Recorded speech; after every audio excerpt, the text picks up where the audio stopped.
forget their gift cards at RitaYanez.com, and so am I. Under your bed. Turn on the light! Turn on the light! Turn on the light!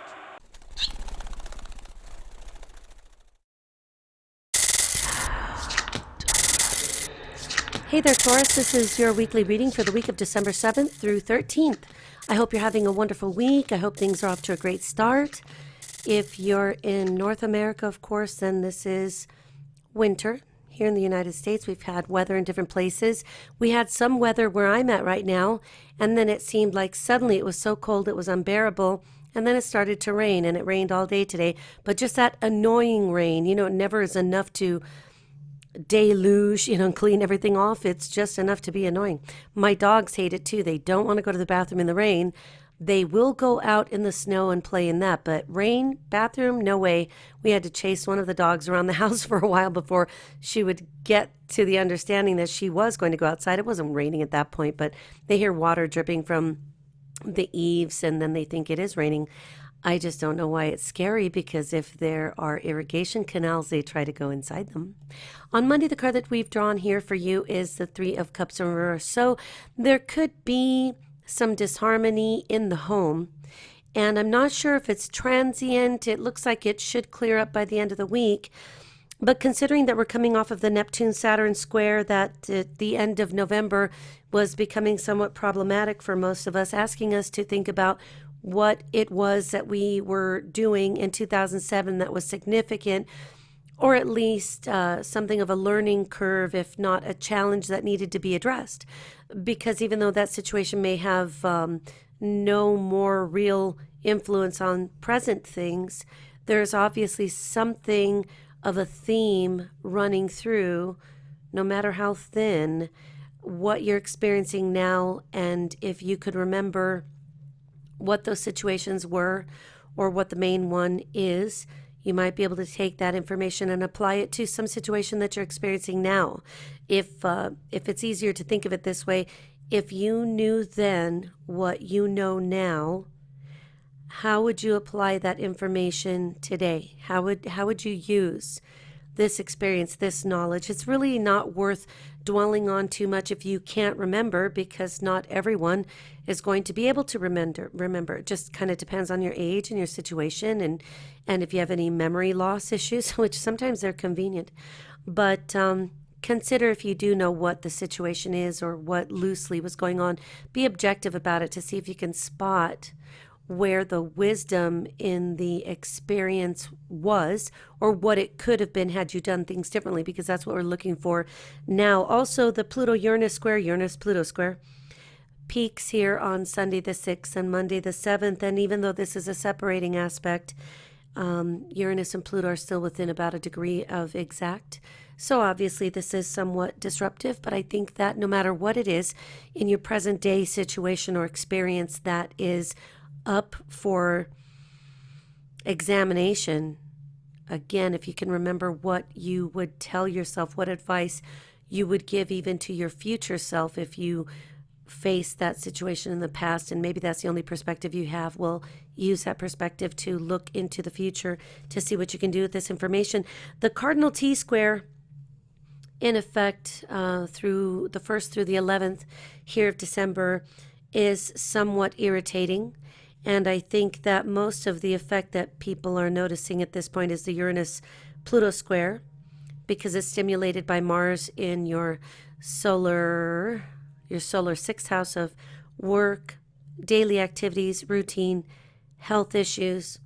Now, this could be in relationship with somebody that you care for in your home.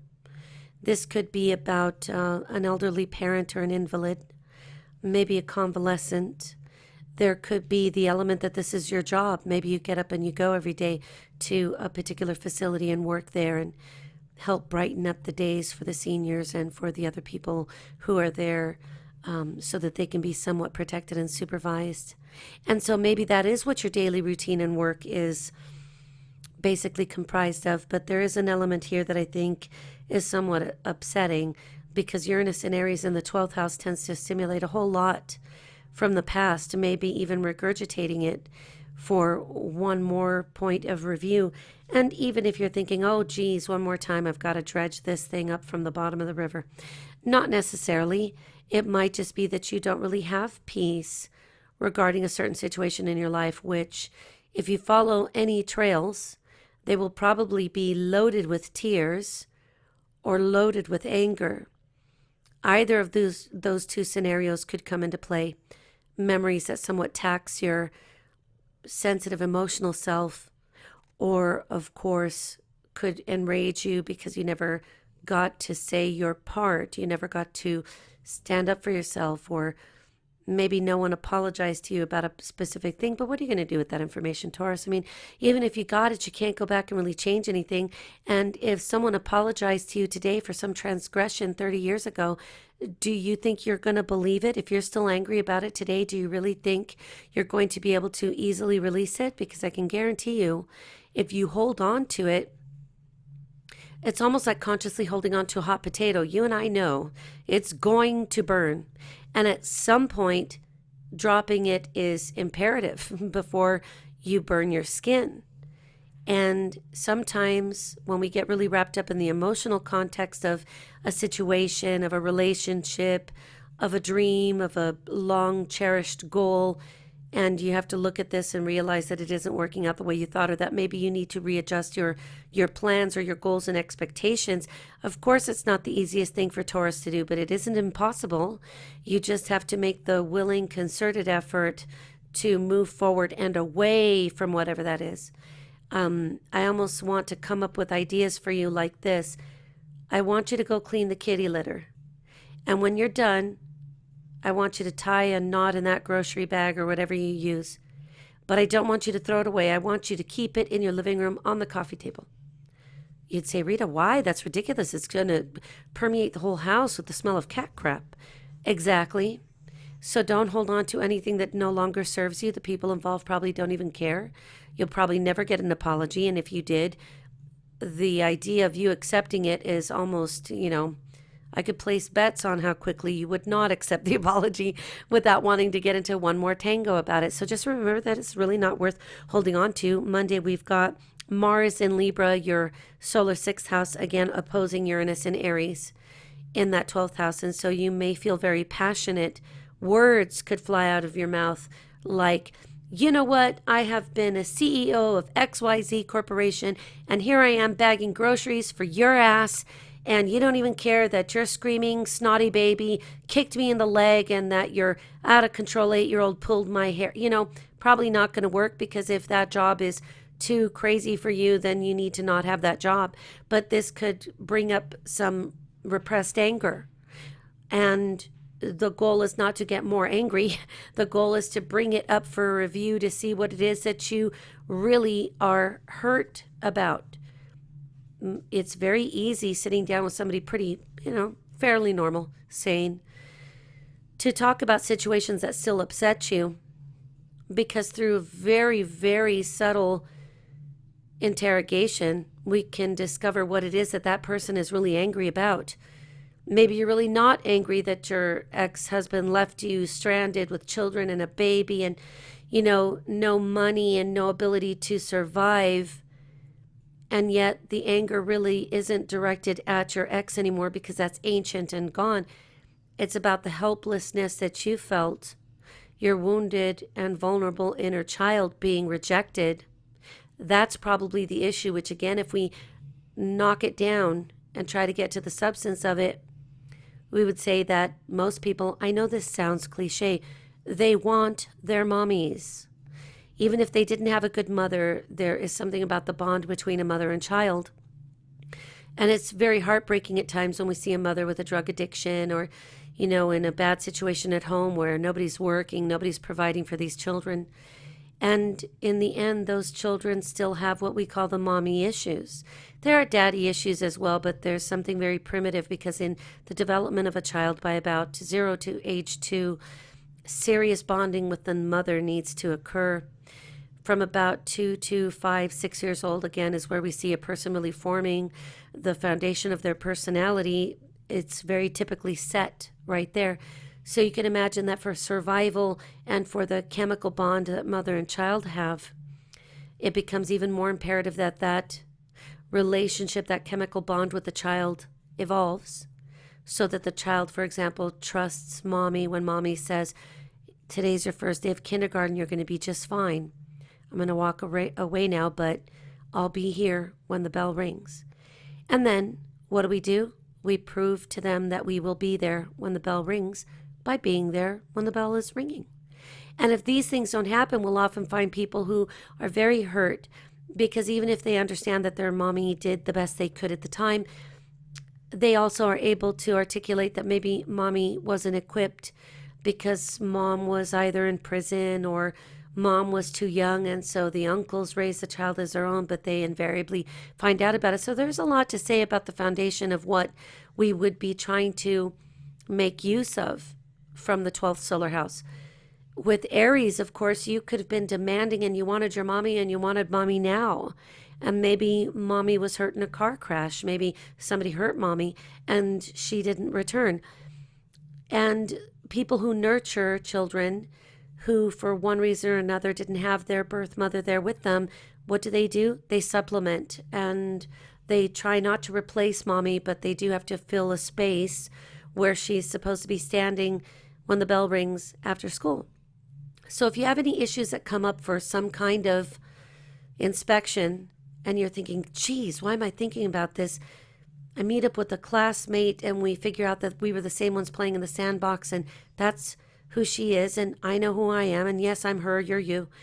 And then yet at the same time, there becomes a little void that bubbles up, and then you realize, like we had one little girl we went to school with, all of us classmates from the same school system, same district. Her mommy died when she was very little. Another one, I remember her bursting into tears when somebody brought up the fact that she was adopted. And not everybody would have understood how to help keep this from being a topic of conversation. This kid probably heard it at the dinner table. Parents talking about, oh, so-and-so, she's adopted. Did you know that? Because then what does that do to that poor child? The first thought is, my real mommy didn't want me and another mommy took me in. So these issues that could creep up at this time could have a very strong connection to something very primitive, an emotion in you that wasn't adequately nurtured or processed with you. Maybe there was somebody who wasn't there for you when you needed someone to come in and say, if you feel better sleeping with the light on, we'll do that. Or if you can't sleep at all, then you can come sleep in my room. So there could be a lot of issues like this, which, the 12th house is very useful. It is also considered to be the house of self-undoing. So, if you have any kids that are in the age range, or yourself, I suppose, who could get in trouble with the law, we need to be careful, because this could spring a surprise incarceration on the family. I'm not saying that that's what I hope happens. I'm just saying watch out, because whenever Uranus is involved, it wants and demands attention to a situation that is being ignored or neglected, or otherwise just like the elephant in the room, people are pretending it's not there. What do you do when you've got the kid who doesn't have a GED and everybody's trying to pretend to justify how this is okay? No, it's not okay, and it needs to be handled. And those could be those 12th house issues where really it is an insecurity about having the sense of failing your child. And really there isn't any time at this point to sit down and think about who failed it. The time is to get this thing taken care of and out of this state of, elephant in the room. We just need to address it and call it what it is. So the Three of Cups in reverse could be indicating here with this opposition that not everybody is on the same page. And maybe you've got your own inner child wounding and you're trying to nurse it. And at the same time, you could have the spouse or partner or best friend or roommate who isn't anything but yet another elephant in the room, complete with sitting on the couch with a bowl of Doritos watching something on TV. Just inertia is the effect in the house. And so this could be where maybe a discussion has to be had among the family members, and maybe it won't be comfortable, but it will be revealing and could help you, Taurus, move along that next stage of correction which invariably it always works this way, that when we can get through an area of our lives or a situation that we may have even been the cause of, that once we get that thing taken care of and out in the open, and everybody can just vomit at the smell of the pus of it all. But the truth is, you'll feel better about yourself having taken control of it once and for all, and that might be what you need to do. You don't need to get hyperactive. On Tuesday, the card that you've drawn is the Death card in reverse. So here there's a sense of an inevitability, that there could be a family member, a situation, a family relationship, your own marriage. There could be that same issue, like I gave you the example of the child in the house with the no GED, and maybe, developing an excellent criminal record at the same time, and yet nobody is addressing this. And at the same time, though, you could be missing the point on the larger issue, that the transformation could actually be a transferring of responsibility onto that young person who is not taking care of their own problems. And that, of course, we know enabling could be the biggest problem of them all, the mother of all problems, right?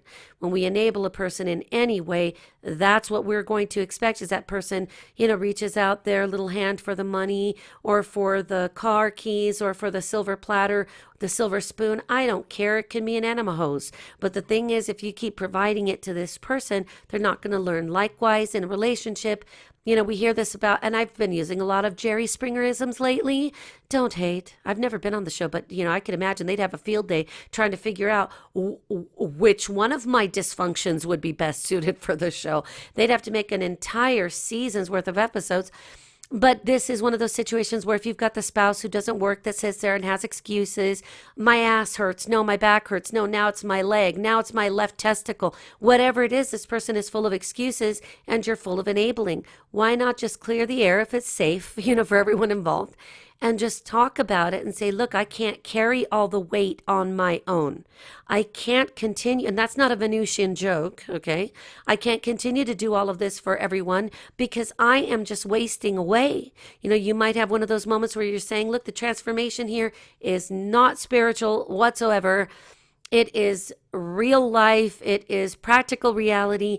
And that might be where you're resistant, because if you have to come to terms with having to say to everybody, and I've had enough, then what does that say about you? Well, at this point, it really doesn't say anything about you. It's going to be more descriptive if you go along not allowing the situation to evolve. And it's not so much that you are the problem, which of course I don't have excuses. I just have more information that I need to throw at you. So Mercury and Sagittarius squaring the North Node in Virgo, Sagittarius being your solar 8th house of a joint venture income, the divorce, the marriage, the partnership, whether it survived or not, because this could be due to an old divorce or it could be a new divorce. This also is about the products, the fruits of the marriage or the partnered up, whatever people call marital type relations. I don't even know anymore. There's a flavor for every different kind of sexual orientation. And then I don't really know what to always say. It depends on how late you got me. And this time you got me kind of late. So here we've got the manifestations, the results of the harvesting of whatever happened there in the 7th house, which would be about a marriage, a partnership, something functioning like a marriage, some kind of cohabitation. But it would definitely be something that is long-standing. This isn't the chick you met at the club. And this isn't the bozo with the sideways cap on that you've, knocked one out of the park here and there a couple times a year. That's not it. This would have to be a situation where you are together for a long enough period of time, either as cohabitating romantic partners or just business partners. And maybe that's just your sister, but it still has the same effect. The sex and sexuality and the lack thereof of this kind of nurturing in a marital relationship would also show up or not, or be afflicted or not. In the 8th house, I like to call this one death, transformation, taxes. These are just the inevitabilities, right? The hallmarks of them. Sun in Sagittarius trining Uranus in Aries. Aries being, again, your solar 12th house. Sun in Sagittarius, 8th house.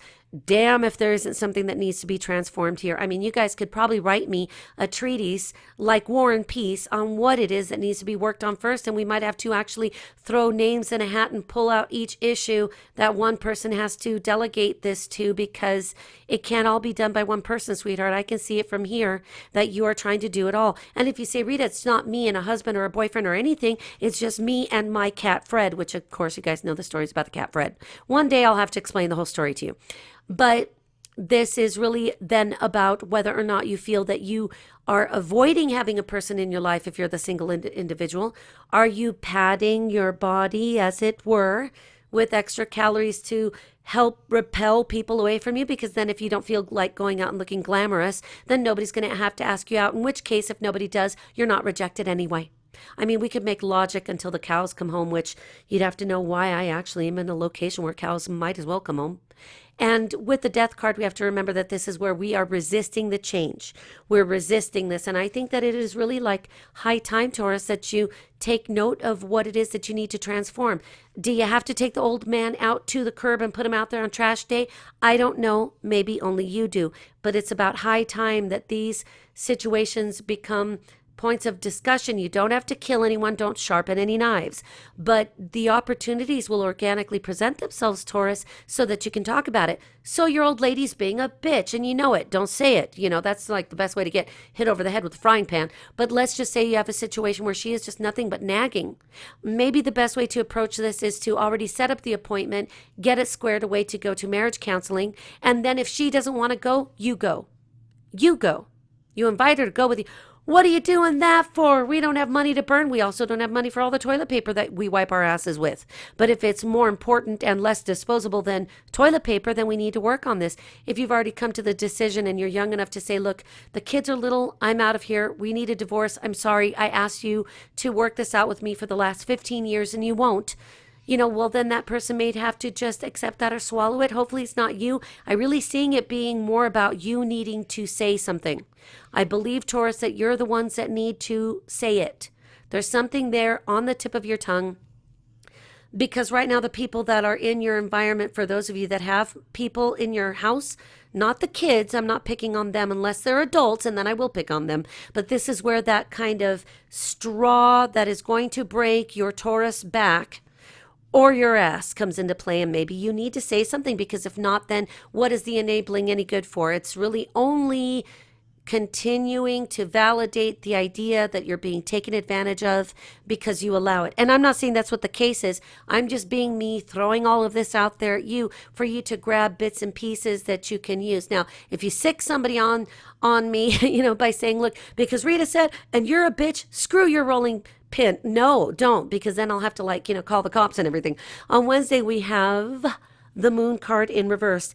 This is a card that indicates either you're not being honest with yourself or someone is downright deceiving you. And I don't mean in some deception like who took the last cookie out of the box. I don't mean to say, well, who put the empty milk jug back in the refrigerator? Nothing like this. This could be a matter of deluding yourself into believing everything is okay. But how long are we going to carry the delusion? 35 years? Do we continue it one more day just because, hey, this is comfortable? Maybe for some of you it will be. Not me, because I would rather deck a man than really, you know, be forced to have to deal with the situation that I don't want any part of. At that point, you'd have to, like, literally chain me down or tie me up or do something, trust me like a turkey, and use some, you know, padlocks and chains to keep me from moving, because I just won't put up with it. So neither should you. And if you are deluding yourself, then you owe it to you to say, that's enough. Maybe you don't like your circumstances. Maybe you don't like your job. Find another job. Change your circumstances. Maybe you're not happy with your weight. Well, then change that. It's one step at a time, baby steps. Tomorrow morning before you go to work, do not get that cup of coffee loaded with everything and there's a miniature cow at the bottom of it. All the cream is flowing. You know, this is not something that you need to do. So there always are baby steps. We make excuses because we don't want to have to face the reality. Either the scale is saying to us, if you've got one of those that talks to you, mine says, get off, you know, but there could be a situation that you have to come to terms with, like you don't like your job and it sucks. And are any of you old enough to remember why anyone should take this job and shove it? I probably said it wrong, but you know what I'm talking about. Dolly Parton, does that mean working 9 to 5? Well, you know what I'm saying? Maybe you need to get another job. Maybe that's something that isn't going to happen immediately today, but maybe you could put into practice what is it that you're going to do. Do you need any other certification and training to do this? Do you really want to just apprentice somewhere? Do you think somebody will give you a shot? Are you bored? Are you a stay-at-home mom? Are those kids in kindergarten or at least in preschool where you got 3-4 hours a day to do something, even volunteer at a soup kitchen? Do you feel like you need a better attorney for your accident? I'm kidding. I'm sounding just like people that give those kinds of sorry, it's late and I have a headache. On Thursday here we have the Seven of Wands. And the Seven of Wands is talking about you feeling good about getting things under control. Other people might think that you're having to struggle. I don't think so. It looks like a tap dance to me. I think you finally realize at the beginning of any situation that needs correction, the beginning place is where to start at the beginning. When people are like, I don't know what to do because my nappy head and because I need a haircut, and at the same time, gotta cook dinner, gotta diaper the babies. Look at that dog shit in the living room. You know, of course we could go crazy about everything that has to be done, but in reality, one baby step at a time. Have you ever seen the movie What About Bob with Richard Dreyfuss and Bill Murray? Just baby steps, okay? Just baby steps. The sun in Sagittarius will have squared Chiron in Pisces.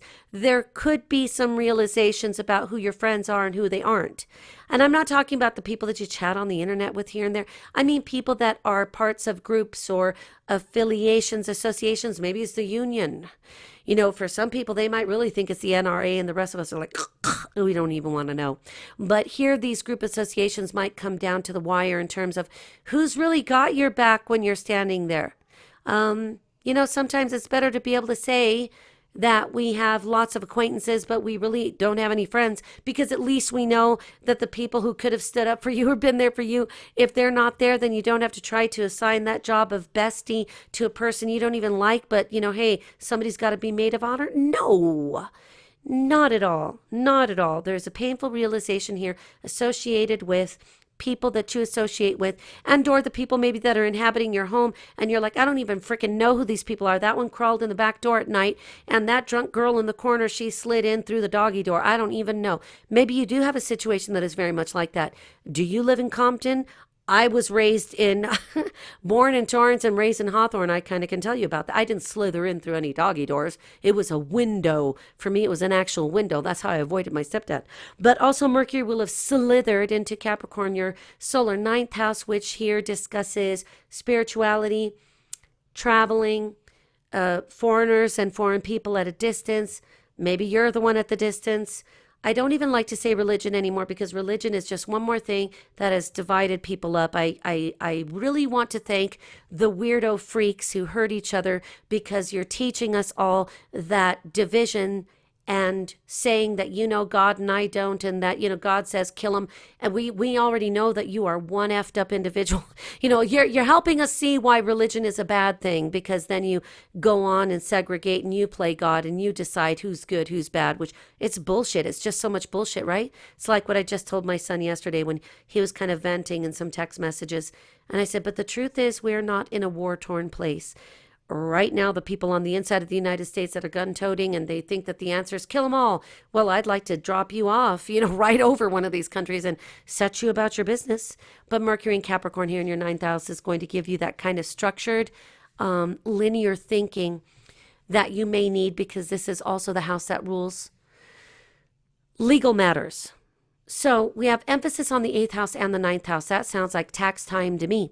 So if you do have an issue where you owe the IRS, or there's some emphasis on money you owe a creditor, that would be an 8th house issue. The discussion would be helpful at this time if you can get her done before about December 19th. Boy, I would really like to see it done before then, because that's when the Mercury goes into pre-shadow phase. And so we want to make sure that we're not negotiating anything significant, because there's just a little convoluted energy similar to what we're starting out with this week. And if you do it here about this week, if you can get these talks underway, if not wrapped up, Venus and Scorpio trining Neptune and Pisces will help you with this. Scorpio being your 7th house, where you could make even a concession with one of your creditors and say, okay, look, I want to pay you everything and then some, whatever you say. But the issue is I can't keep paying you at this rate because I can't buy toilet paper, and don't you know I need it? And so maybe by being honest, but using the fly versus honey, you know, you catch more flies with honey than vinegar kind of weirdness. Well, that might be what you need to do. Just don't become temper tantrum like my mom. Hi, Mom. I love you. This is true. Just make sure that you're not pissing people off, because what do you want to do? Piss off the people whose wheels you need to grease so that they grease yours. Just keep that in mind. We want to make sure that we use these energies, because during an opposition like Mars and Libra and Uranus and Aries, somebody could be pissed off. And I've seen you guys get upset. It is not a pretty thing. I'm the one that just takes out the rubber mallet and I'm about to pound a person, and you guys are just sitting there rubbing your little hands in the corner waiting for the opportunity to strike and choke. You know what I'm saying? Also, we have on Friday the Ace of Pentacles, so it would behoove you to try to make negotiations happen this week as they relate to finances. Let's say you need some help and you don't want your bonus to be on your check because this or that, or you're being dinged for this, or the tax is dinging you for that. Well, if it's a small enough company, you can expect that maybe they'll help you that way. Say, look, give me a Target gift card, we'll call it good, or whatever it is. But just remember also that if it's a larger corporation, they probably can't make those changes for you. They could get in trouble for that. So don't ask for something that you know you can't get, or it would be improbable to think that somebody else is going to break the law to help you out. We don't want to do that. You could even say to your employer, if they can't make that concession, say, hey, look, I need an advance on my check for next month. Could you advance it to me in kind? Put cash in my little hand, or give me a gift card because I just can't get through the holidays. Maybe they could do something like this, and basically it would be an exchange of hours. So that's kind of like a little white lie, but at least it isn't full on asking somebody to kill your mother-in-law. And I'm joking, I have a headache. So Friday's Ace of Pentacles here coincides with the new moon, which is in Sagittarius, and that is your solar 8th house. So again, there are these beginnings or new ideas that you could implement to correct some of the more cantankerous situations. But the truth is that this new moon is a little underscored with some irritating points. And so don't expect giant miracles with this, but do set things in motion after Friday, not before, after the new moon appears on Friday. So you're probably looking at a trajectory that in the business world would probably be on a Monday. You'd be shooting for then and you'd be just fine. Mars and Libra will quincunx, which is an inconjunct aspect to Chiron in Pisces. Again, there is maybe something that can be worked out here with people that you owe money to, or if there's a situation where somebody has fronted you some money before to help you out of a tight spot. And you know how it is, if people lend you money or if you borrow money, if you can say accurately that you don't know when you could pay it back, then it's not so bad. But if you can kick that person $10 here and there, then it could make a difference. Well, this is the kind of grease you need to help things move along. But again, wait until after the new moon. Saturday, we have the Four of Swords here. So there's something to think about, ponder, or otherwise ruminate about. And this could be a situation that the only reason why I don't think that it is actually so problematic is that it looks like the stressors happen earlier in the week, like on Monday to Tuesday, Tuesday to Wednesday, then it becomes somewhat of a waning effect. So I think this Four of Swords is asking you to rest and take care of your health.